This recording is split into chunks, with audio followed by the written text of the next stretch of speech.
Hello, everybody. Today we're going to do something a little different. Usually I just upload gameplay videos of the games I've chosen to play. Um, I give my opinions as I'm playing them, make some comments. But I've never really, well, first I don't really usually give my opinion at the end of the game, just because when I'm done with a game, I just want to be done with it. I just want to, even if it's a good game, I don't really like to talk about it. I like to think about it first, but then um, I end up not really saying much about the game. What I'm gonna do is I've taken a look at my uploads on this channel, and what I'm gonna do is I'm going to, for each year, I'm going to be making a tier list of the games I played for the channel that year. So, um, I'm gonna be talking about each game and my experience with them, and then I'll be ranking them based on how much I like them and how well they executed what they were trying to do. Okay, so I've just reordered the games in the order that I played them. That's not really important. It's just it helps me sort of organize my thoughts. Uh, when I started this channel, I did start this channel. Well, obviously I've had this account for a while, but when I started wanting to upload videos, initially what I was doing is just using the PS4's capture and stream uh, capabilities to upload the videos, and then I would just download the videos and edit them. I think I was using the YouTube editor, which isn't very good, and I think lost um, some tools in the meantime. Um, but later I started doing I started editing in actual editing software and actually capturing myself. Obviously, that required a bit of an investment, but I think it was worth it. I'm much more comfortable now. So let's get on to the list. So this is for 2018, which is when I sort of got serious about uploading and editing, publishing videos. So let's start with the first game I played that year for the channel, which was God of War. Here, here it is. So God of War is just a special game. Um, it's like one of those one in a generation games. Like, it shouldn't be that good. I've played the main God of War game, so God of War 1, 2, and 3 for PS2, and I think 3 was for PS3, although I think there was a PS4 version as well later. Um, I never really I sort of got what they were doing with the games. I am interested in mythology, Greek mythology, but the way the games played was never really my thing. I played them just because they were sort of reference games, and I went, okay, just I'll try them. And I played those three. I never played the side games. Um, but then this one, which is, I mean, we're just calling it God of War, but it's God of War 4, I guess, although it's like the 10th game or whatever. um is just completely different. It's a completely different game. um Emotionally, well, for one, it has more than one emotion. The original um God of War games were all based on angst and rage, and you can tell that the people involved. Sometimes it's good when a franchise takes a long break, because it gives people, the people who work on it, time to grow, um, to consume other types of media. Because God of War was a very typical early 2000s game, which was all rage and blood, and it was sort of trying to be edgy. It was sort of a response to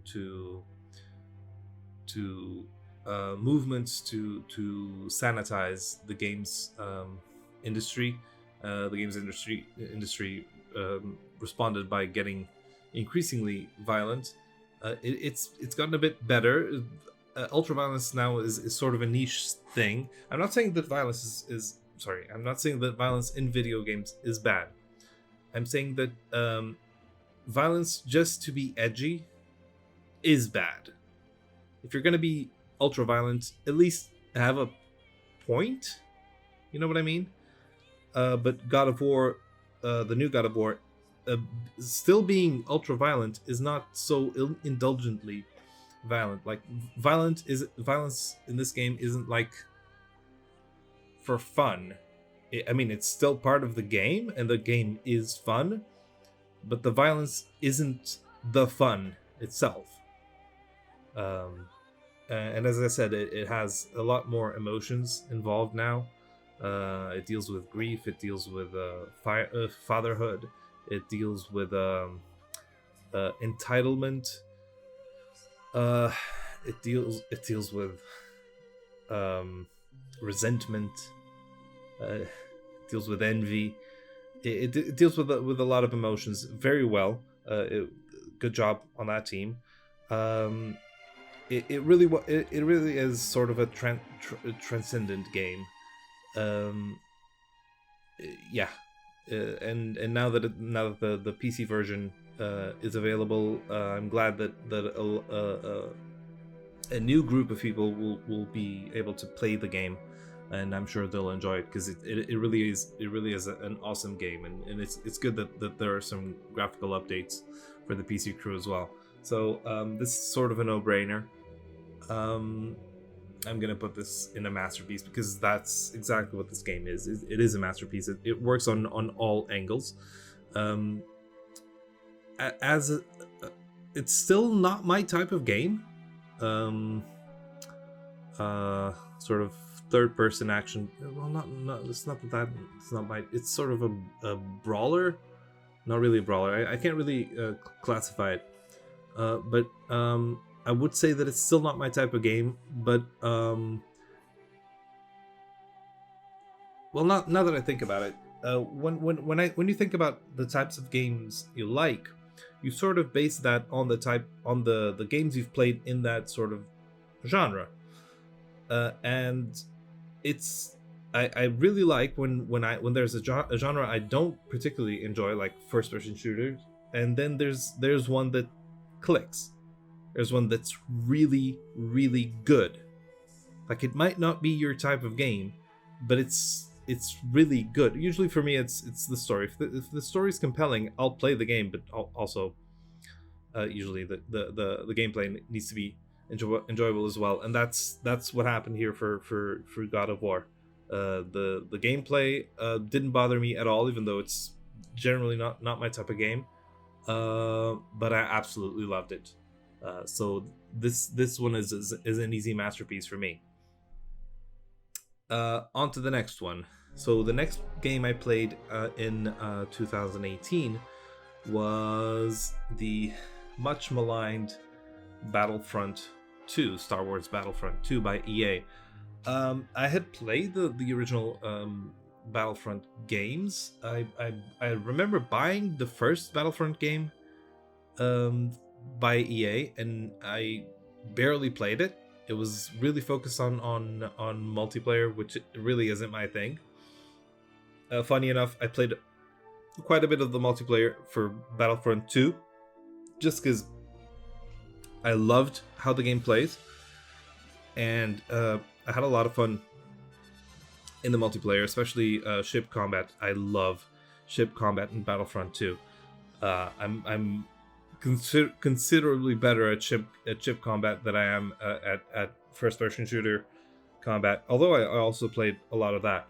And by a lot, by usual first-person shooter fans standards, I played less total than most people play in a week. But still, for me, it's a lot because I don't like playing with other people competitively. It's just not fun for me. But it was fun for Battlefront 2. What I really liked in this game was the campaign. I really love when new teams get to explore uh, Star Wars, and I really like this campaign. I'm only sad that the story in this game basically went nowhere. I still don't know what happened to the to well, I don't know the names now, but the what was the team? It was the Inferno team, or I think um, Inferno team, the new Inferno team after they switched sides. I don't know what happened to them, and I would like to know because I don't think they were in Rise of Skywalker. I went to the bathroom during the last fight of Rise of Skywalker. I don't think I missed anything important. Um, if Inferno team showed up at the end of Rise of Skywalker, I didn't notice it. I didn't care. Um, but I really like the campaign in this game. One thing well, I'm having some issues with Star Wars lately. After Rise of Skywalker, I realized that there's a deep issue in Star Wars, and I don't see it going away anytime soon. I hope it does, but yeah, I still love to see new stuff from Star Wars. I wish it was newer stuff. I wish it was completely new and not just a continuation of the stories we know. But that's a conversation for another day. When it comes to this game, the campaign was really good. I really enjoyed it. And the multiplayer is really good. I'm saying really good, but I'm going to put it at a great, because I do think this is a great game. And I know about the controversy regarding this game with the pay to win and the microtransactions and the like things being too expensive in their own currency, obviously. But I honestly that didn't affect me, because I think I got into the multiplayer a lot later, and by then, like, I played the campaign first. I didn't even touch the multiplayer, and by then, everything was over. The like the controversy was over, so that wasn't really a problem for me. Yeah. So I'm putting this at a great. I really like this game. I sometimes I reinstall it and play a couple rounds and then uninstall it again. I think the controversy really tainted people's perception of the game. People just don't try the game even though it's completely different than it was on release. And here's the thing: if a game fucks up on release, sure, don't buy it. But if you don't buy it after they correct the problem, what you're saying is it doesn't matter whether you correct the problem. Do you get what I mean? Because sure, well, the original problem wasn't really them being shitty. It was just very poorly designed.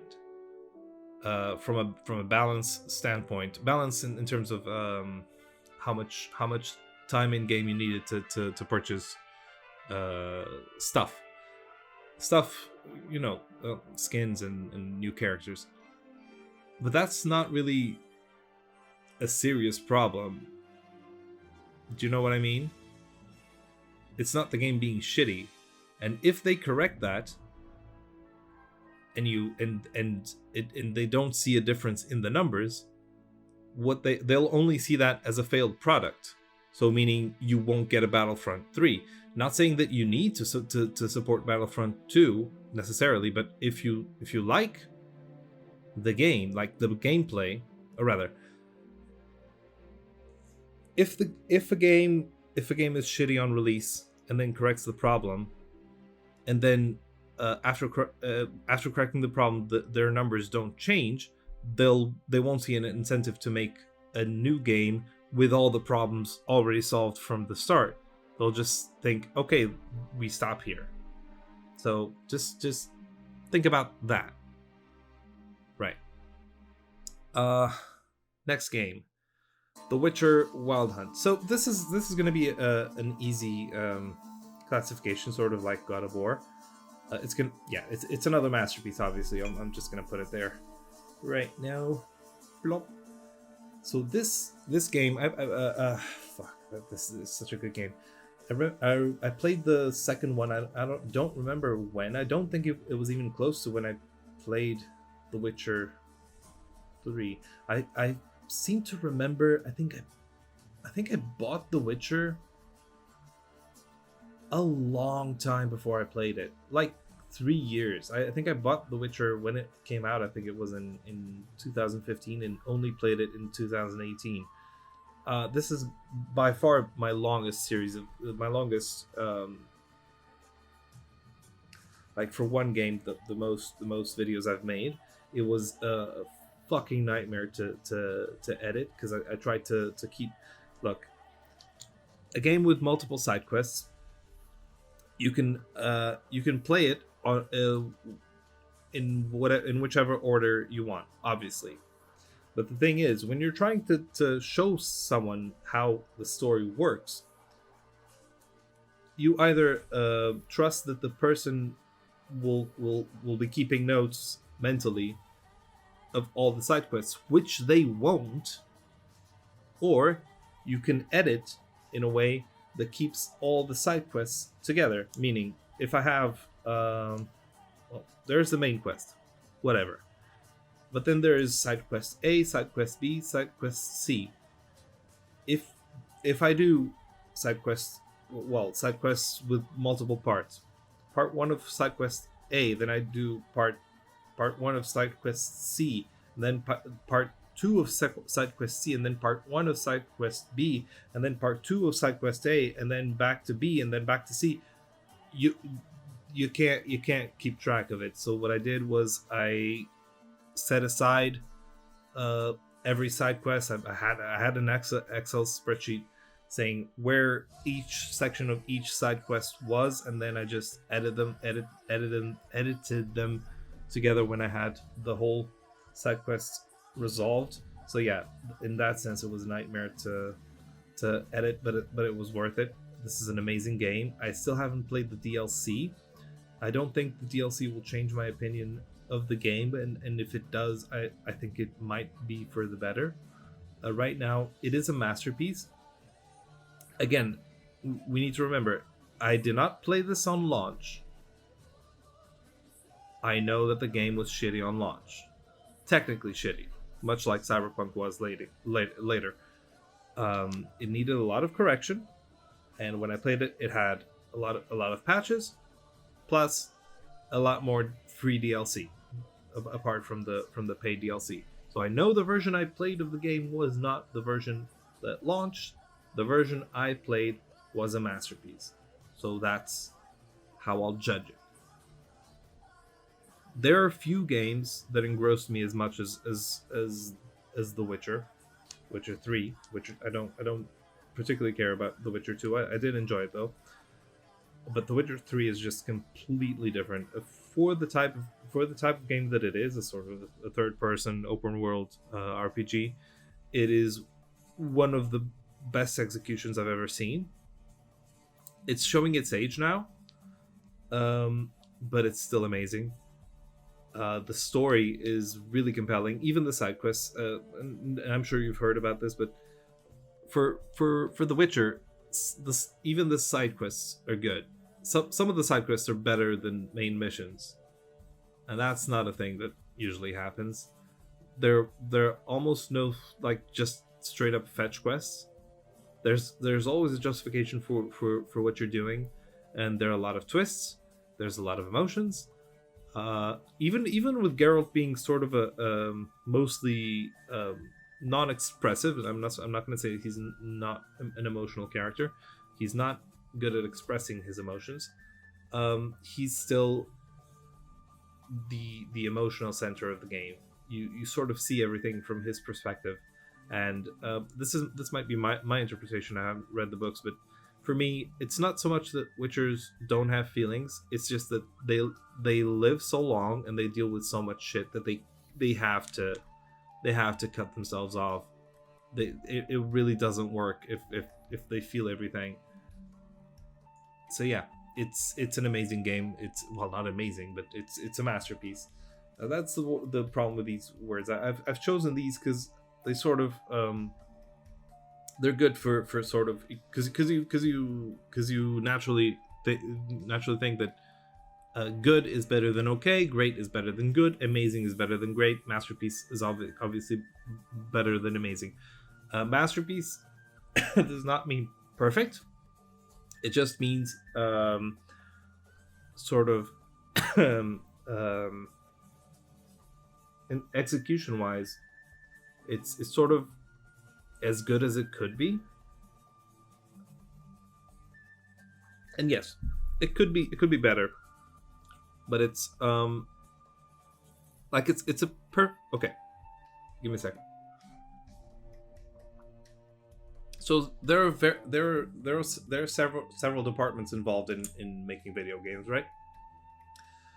There's sort of a graphics department, even within graphics well, let's say that there's the visual side, there's the audio side, and that let's separate that from. Okay, this is gonna be hard. There's the visual side. Okay, there's the visual design side. There's the visual the graphical side, so the technical side. There's the audio side in terms of sound effects and audio quality, so technical. There's the music side, also audio, and then there's the story side, right? And a good game usually has either all of these departments working well together and producing a good result, or one of these departments is so good that it sort of it compensates for the others, and when you think of the game, you sort of average it out and say it's a good game. A masterpiece is when all of these departments are just gelling completely. Like it's a fucking symphony, you know. They're all perfectly directed, not perfectly, but they're working in conjunction in such a way that the end result is just, it's magical. So yeah, that's what I think of the Witcher. Next game, well, The Last of Us. The Last of Us. The Last of Us. The Last of Us. I'm going to put it somewhere, and I realize that some people might not agree with me. Especially when I later do the tier list for part 2. But The Last of Us, for me, it hit really hard. It's I've liked Naughty Games. Naughty Games? Well, telling on myself. Well, no, I've liked Naughty Dog games for a while. Obviously, I played the old Crash. Well, not obviously, but I played the old Crash Bandicoot games. I didn't play the Jack games, and never appealed to me. But then I really enjoyed the Uncharted games, especially the later ones. And The Last of Us is just different. It's just, yeah, we have a franchise with a guy that's an adventurer and stuff. Let's just make a game that hurts. Let's just hurt, not like hurt people. The pain that's involved in playing The Last of Us isn't the game makers trying to hurt us, is the game makers trying to tell a good story, and a good story sometimes hurts, and it hurts when it needs to hurt. Yeah, and The Last of Us hurt a lot. My criticism of the game, it's not really a good criticism. The gameplay itself, for me, is not fun. I enjoy the story. I enjoy playing through the story, but there's a lot of the game that isn't really telling any story, and the way the game plays doesn't really appeal to me much. So a lot of the game doesn't appeal to me. It's sort of a 15-hour game, which to me could be cut down to like a 9-hour game, if you know what I mean. It has story, but it doesn't have 15 hours worth of story. And it seems like I'm shitting on them, and I'm not. The part, like, the game is very well executed. It's just, you know what I said about God of War and it not being my type of game? Yeah. The type of game that The Last of Us is typically not my type of game, and the game didn't change my opinion on it, if you know what I mean. Like, for me, the gameplay is by far the worst part of the game. Everything else works perfectly. The gameplay is sort of, I'm not saying it's bad.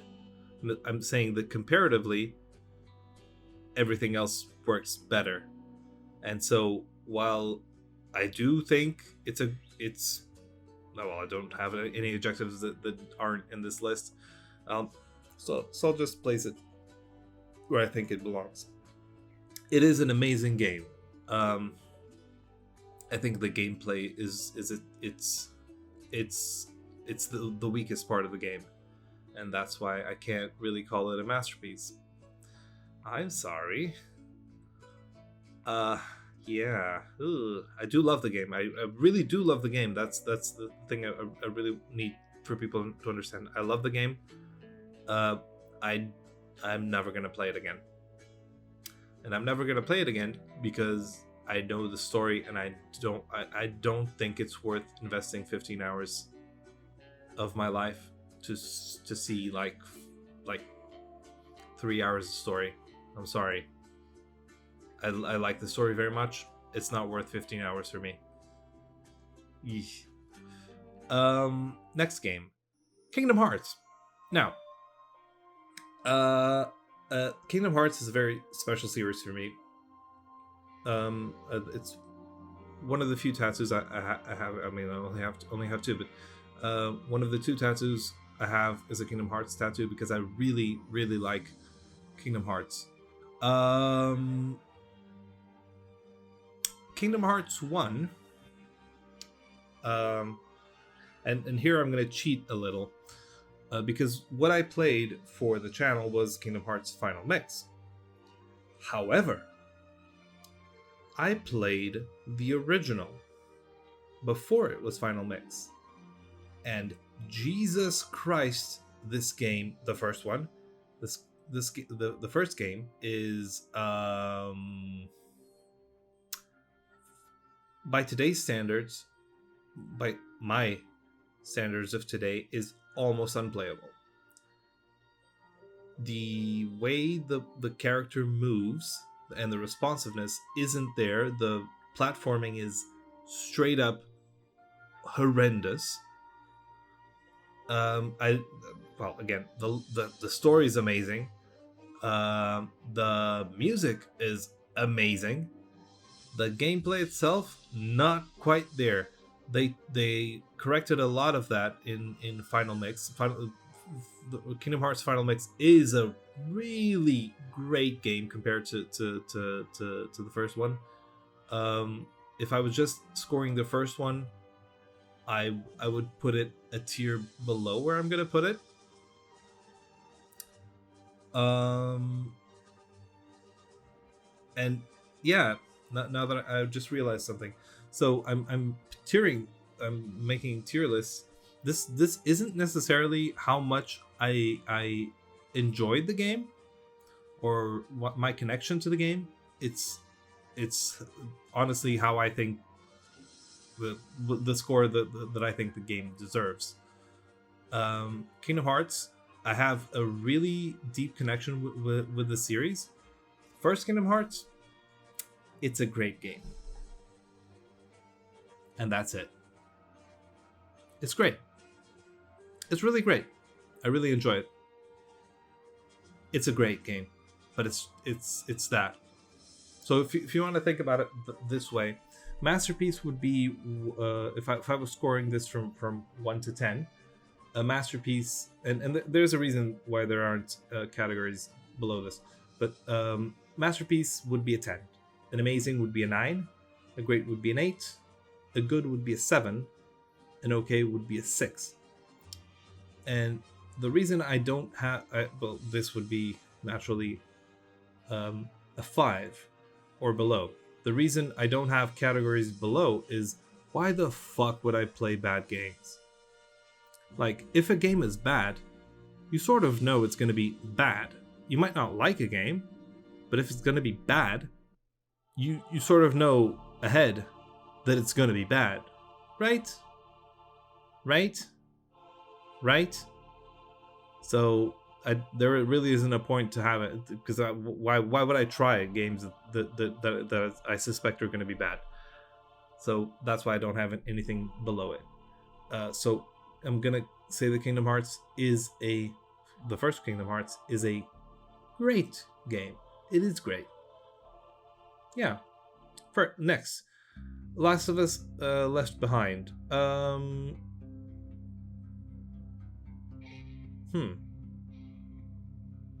This is a tricky one. So Last of Us Left Behind was it worked as a standalone game. It was a prequel to the Last of Us. So it showed Ellie's experiences before the main game, and it's really good. It's really well executed. In terms of in terms of execution, it's actually better than the main game. It's just not a lot. It really it works as its own game for the price that it released at. I absolutely love Ellie as a character and everything about her. I can't say that this is amazing. It's not enough for me. The game, it's well, in contrast, this is almost all story and almost no gameplay, and it really. I wish it could have been more. I'm gonna put it at a great. If you put these two together, they're still amazing. Like if we consider this to be one game, it's still amazing. I'm gonna put this one at a great. I do love it. Yeah, not a lot to say here. Kingdom Hearts Chain of Memories. You might notice that I don't talk as much about games lower scored. That makes sense, unless I'm really frustrated with the game, and that's why I'm giving it a lower score. Yeah, I'm not gonna really talk about. I mean, if you feel meh about something, you're not gonna go on about it, unless unless you have problems related to your expectations of it, which is very often the case. Kingdom Hearts Chain of Memories, or in this case, Kingdom Hearts Chain of Memories. I played the original Chain of Memories for the Game Boy Advance. I fucking love that game. That is the best game on the Game Boy Advance, visually speaking. It's also, I think, one of the largest in terms of file size. Chain of Memories is story-wise, it's good. It's sort of where Kingdom Hearts starts going off the rails in terms of the plot. The problem with the game is that the gameplay itself is not enjoyable. It's the card system while it's a smart system, it's not enjoyable. It's very frustrating. It requires a lot of grinding, and I'm not gonna say that grinding is bad, but if your game requires players to just train for hours to be able to fight and not die, I'm not gonna say the game is bad, but it's not a good part of the game, right? I'm not sure if this makes sense, but if your game requires you, and okay, yeah, this is a rabbit hole. What I'm saying is,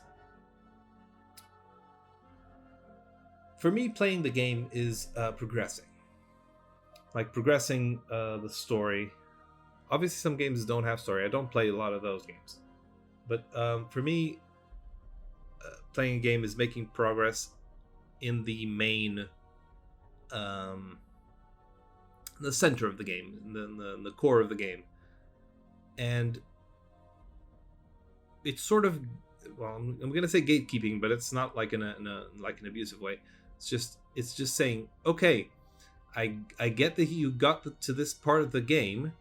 You need to spend another 10 hours playing the game before, and not like progressing, just playing it. Just fight around for another 10 hours, just so you can move ahead in the story. I never got the appeal of that, if that makes sense. I'll mention this in other tier lists if I make more, but I think a lot of RPGs should have not necessarily an easy mode, because I think easy, okay, let's put it this way. For me, easy mode, easy, normal, and hard mode shouldn't be a reflection of how much you need to train to beat the game. It should be a reflection of how tough it is for the game to be played. So for Kingdom Hearts, for me, okay, let's it's easier if I explain the problem with Kingdom Hearts Chain of Memories. So it involves cards, and cards have values, and higher values win over lower values. This is random, meaning you have a deck with some cards and you can acquire new cards, but you don't have a guarantee that the new card will have a specific value.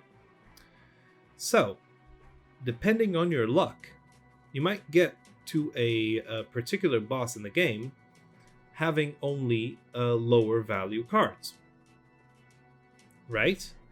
And if you have low value cards, you will not win that battle. And in this case, in the case of Rechain of Memories, that is very much the case, and there are fights that you absolutely cannot win unless you spend a few hours grinding for new cards and getting new cards. And then you can discard useless cards you have, and then that gets you money, which means you can buy new sets of cards and like booster packs and shit like that. That requires you to just grind until you have a good deck. Obviously, you also level up. That's normal for an RPG, and I think leveling up also allows you to carry more cards. So basically, yeah, it gets to a point in the game where the boss fight isn't so okay. So for me, a higher difficulty mode should mean that the enemy's strategy is better, not that the enemy is physically stronger. Like easy mode shouldn't be you have a lot of health. It should be it's easier not to lose health, right? Or attacks shouldn't take less. You shouldn't take less damage at easy mode. You should be able to avoid taking damage more easily in easy mode. Right? Like the move set of the enemy should be different. And in this game, the cards also sometimes represent move sets. And in easy mode, the enemy should just be a little dumber. That's it. Just be a little dumber. So while I do enjoy this game, once again, I'm never gonna play it again. If I want to see the story, I'll go to YouTube. It's a good game. It's a decent game, and this applies to the original. It's good. Next, Marvel's Spider-Man for PS4 and later PS5. Jesus Christ! I never played the original. Well, not original. There have been plenty of Spider-Man games, but everyone talks about Spider-Man for PS2. I didn't play that. I don't fucking care. I'm not even gonna check gameplay on that. I fucking love this game. The movement in this game is genius. It just feels good to play this game. The way you move around is amazing. Well, it's the Amazing Spider-Man short review. No, but seriously, there are some flaws in this game. I think some of the side quests aren't really interesting. While not being like fetch quests, well, some of them are kind of just fetch quests. No, but my problem is basically maybe The Witcher spoiled me because side quests now sort of annoy me if I don't understand why I'm doing them. And Spider-Man for PS4 has the problem that a lot of Ubisoft games have, which is they have an open world, and they just have to find excuses to make you explore it. And that means that for each like square mile or for each block, there has to be something there for you to interact with. And I get that it's frustrating to have an open world with no side quests, but it just becomes a collectathon, and you need to get everything to get all the upgrades and get decently strong, and it just part of the game becomes not fun. Yeah. But the game itself, the story, fucking amazing. I love the story in this game. All just remarkable execution. The DLC is really good. I do feel that there's a problem in the DLC, which is the difficulty ramps up quite a bit. And by difficulty in this case, I just mean they give you more enemies which pack more of a punch at the same time. Like instead of you fighting like 5-6 enemies, you're fighting like 9-10 enemies at the same time, and each one can take like 30 of your life with an attack, and that's just, it becomes frustrating. But story wise, the DLC is really good. Really good. It's you should not miss it. You should not miss the DLC for Marvel's Spider-Man by Insomniac, makers of Ratchet and Clank. I'm glad they're doing this, and now Wolverine and Spider-Man 2 as well. On to Kingdom Hearts 2. Now this is a special game. Kingdom Hearts 2, and I played the original as well, and I played the final mix for the channel. Kingdom Hearts 2 might be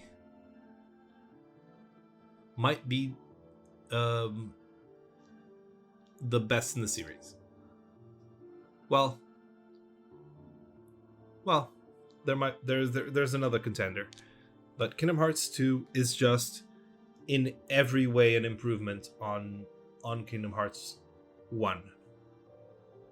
It is well, I was, when I started making this list, I was thinking, yeah, Kingdom Hearts 2, it's amazing. It's nothing special. No, it is fucking special. Kingdom Hearts 2 is a masterpiece fucking game. It's again in every way an improvement on Kingdom Hearts. Story wise, it's a lot more compelling. Gameplay wise, it's, like I said, the best in the series. The mobility you have in this game is gorgeous.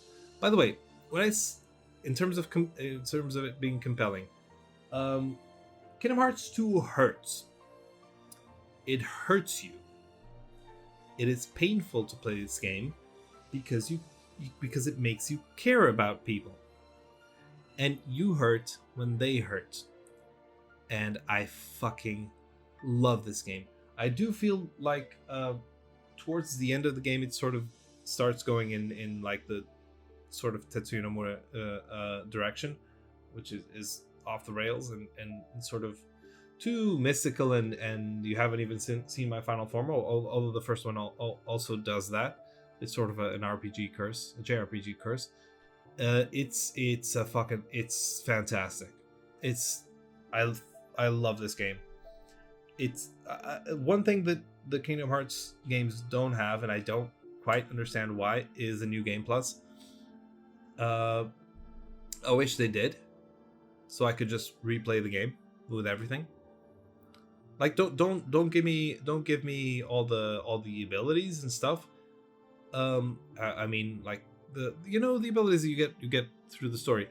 I just want the levels and maybe the keyblades, or maybe even not the keyblades. Just give me all the items and like materials and all my levels, and I'm fine. I'm happy. I just want to replay the game quicker. Yeah? Just give me that. Love this game. Next is the last game for 2018, Uncharted Drake's Fortune. So the first of the Uncharted series, the first of the new direction for Naughty Dog. That must have been a nice conversation. Hey, you know how we're really good at making platformers?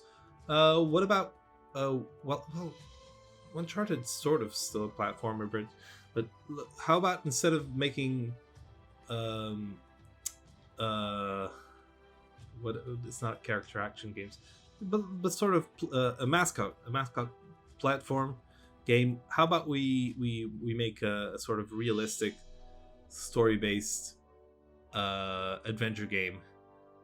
Yeah, sounds good. Yeah.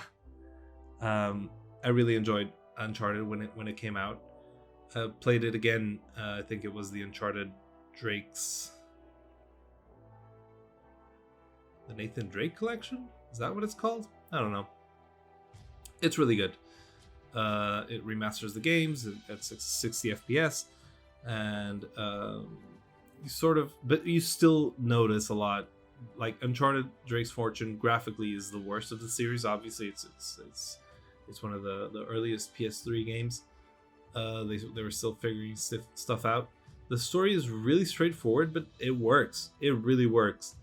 But sort of like The Last of Us, the gameplay, more specifically the combat. I don't like the combat in Uncharted. I just don't. I think there are too many enemies. Too many. When I say too many enemies is if you tally up your numbers at the end of the game, you've killed hundreds of people, and usually it's people of color, which is really weird. Why this American man keeps going to tropical jungles and killing the people there? Sorry, tropical jungle countries and killing the people there. It's weird. Like I said, gameplay wise, it's the weakest of the series, obviously, and it's not really my type of game. in terms of combat. Again, in terms of traversal, I love it. I actually do love it. It's really enjoyable to play, to like climb and jump and run and jump and solve puzzles and stuff. Really enjoy it. But in retrospect, I can't place it any higher than a great, but it is a great game. I really like it. So as you can see, that's the games on the tier list. You can see that I skew a little towards the higher side. But again, why would I be trying out games that I know I won't like? I say now, knowing that there's a lot of games I didn't like that I played in subsequent years. But yeah, that's the tier list for 2018. Funny details about this list. So, 3 games here I was playing for the first time. It's God of War, Witcher, and Spider-Man. Basically, what that means is that the other games I was replaying, although some of them in a better quality than I had initially. So I sort of knew which games were going to be good of the games that I hadn't played. But later, what I did was I realized that this channel might be a good excuse for me to try stuff that I usually don't try. Because usually when I'm playing games, I don't say anything. I'm completely silent, and time just goes by, and I don't really think about things. But filming myself at the time, and now just recording my voice and having to comment, having to have some input, makes me verbalize some of the things that might be going through my head, and then I sort of have to come to terms with what I'm saying and think about it, and that makes me form better opinions of things, which now that I'm gonna try and play new games will allow me to verbalize why I like certain games over others, or rather I do in the videos. Yeah, and that sort of this channel has helped me a lot to expand my horizons. This won't happen. What I'm gonna say. Well, in 2021.